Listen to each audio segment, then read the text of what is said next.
Assalamualaikum warahmatullahi wabarakatuh. Perkenalkan, saya Rika Dwi Lestari dari kelas HTNC dengan NIM 103242122 dari TT 9. Di sini saya akan menjelaskan beberapa materi. Yang pertama ada materi mad badal.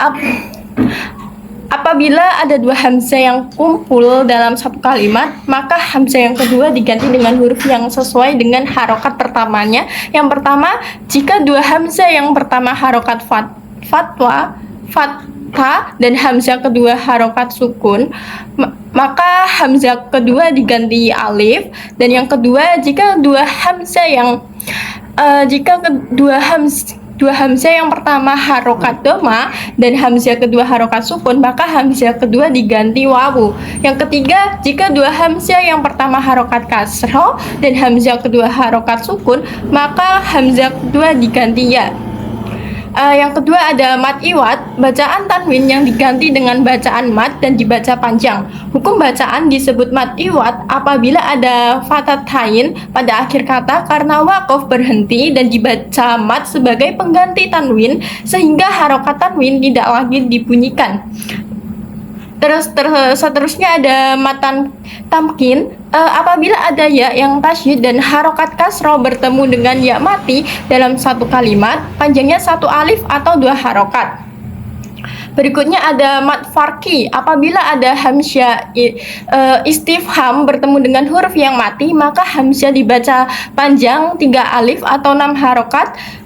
Materi selanjutnya ada jenis-jenis wakaf.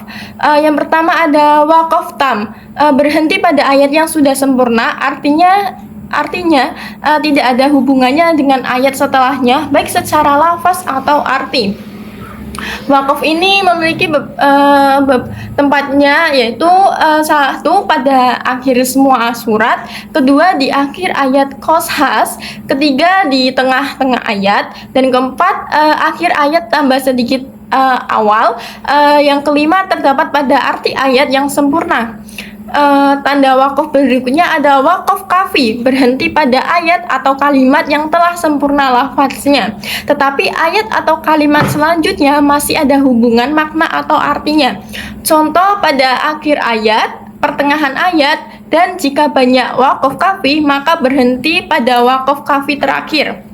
Berikutnya ada wakaf hasan, berhenti pada ayat atau kalimat yang sempurna tetapi masih berhubungan kalimat atau ayat selanjutnya dalam sisi makna dan lafaz.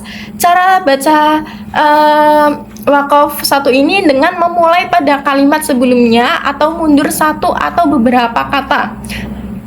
Terus ada wakaf qobi, yaitu berhenti pada ayat atau kalimat yang belum sempurna maknanya sebab ada keterkaitan dengan kata berikutnya baik secara lafaz dan arti. Adapun wakaf satu ini hukumnya tidak boleh lantaran dapat merusak arti kecuali darurat sebab nafas tak kuat atau bersin.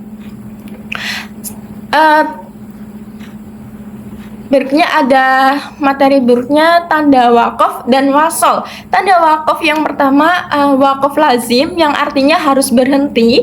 Yang kedua al-waqfu aula, jika ada tanda wakaf diutamakan berhenti.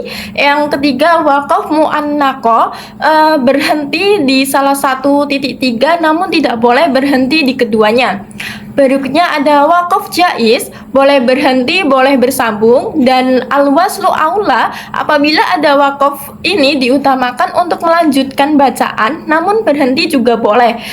Dan ada la wasol, apabila tanda ini di tengah-tengah tidak boleh berhenti kecuali tanda wakaf di akhir ayat maka boleh berhenti.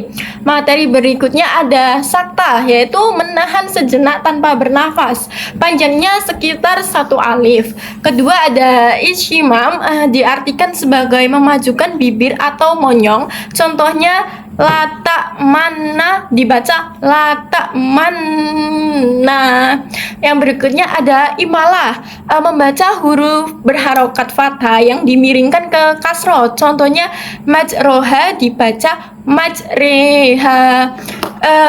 Berikutnya ada nakal, yaitu memindahkan harokat huruf yang hidup pada huruf mati sesudahnya, contohnya bisalismu dibaca bisalismu. Yang berikutnya ada tasyil, Bacaan yang mana memiliki dua hamzah di antara alif? Hamzah pertama harus dibaca jelas atau tahqiq dan pendek, sedangkan hamzah kedua harus dibaca tashil.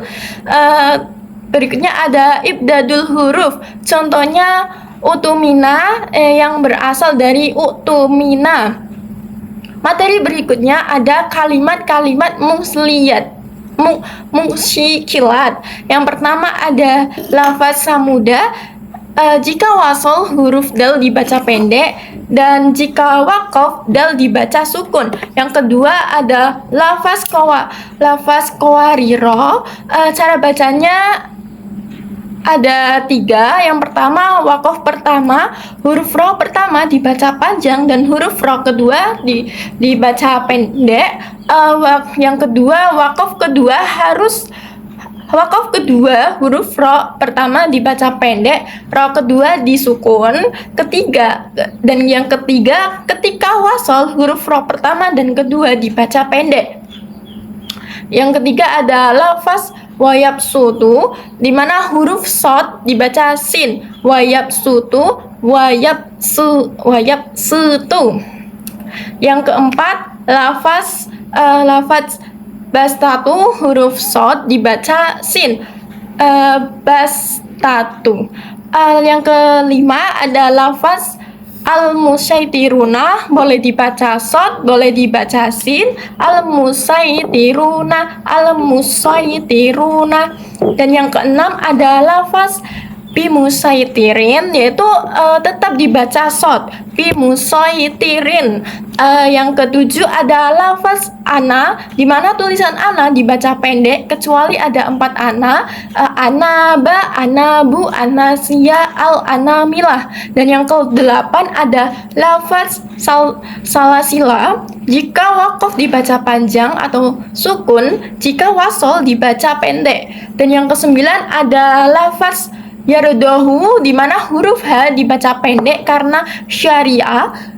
Sebelum hadomir ada huruf mati yang dibuang. Dan yang ke-10 ada lafaz fihi, dibaca 2 ketukan atau 1 alif. Dan yang ke-11 ada lafaz iwad atau nun wasal, di mana nun kecil yang ditulis di bawah lafaz tertentu. Kegunaan nun wasal adalah untuk menyambung antara satu lafaz dengan lafaz lainnya. Sekian penjelasan dari saya. Apabila ada kesalahan dalam menjelaskan materi-materi tersebut, mohon maaf dan terima kasih. Wassalamualaikum warahmatullahi wabarakatuh.